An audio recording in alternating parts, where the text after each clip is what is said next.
V at constant temperature is shown in figure.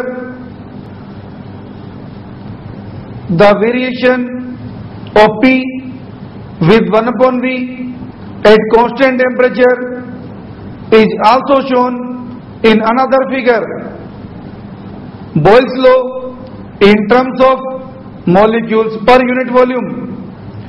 Let us suppose there are n molecules in the volume V of a gas, then the number of molecules per unit volume of the gas is given by, dear student, remember that graph between pressure and volume is a rectangular hyperbola.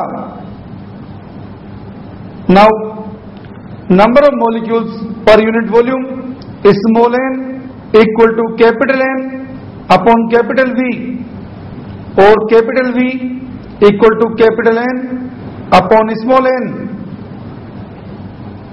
Equation 3. Using equation 3, in equation 1 we get capital P into capital N upon small n equal to constant, or P upon small n equal to constant upon capital N.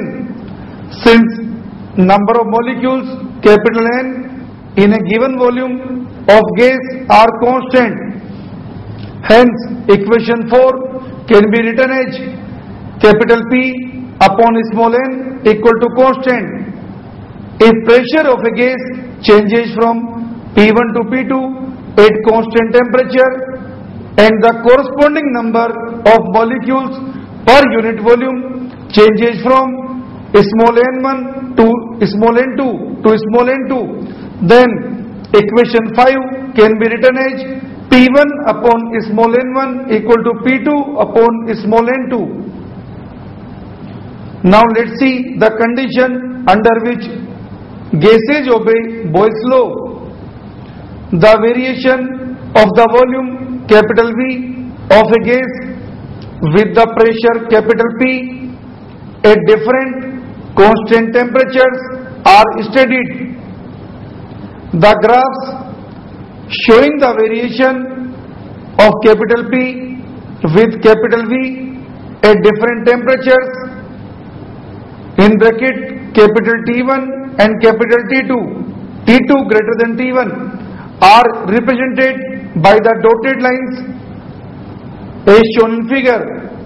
The solid curves in figure represent the variation of P with V of the gas at T1 and T2.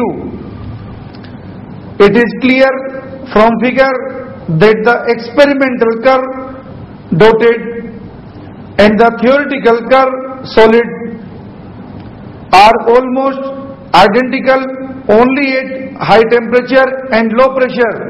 Thus, Boyle's law is obeyed by gases only at high temperature and low pressure.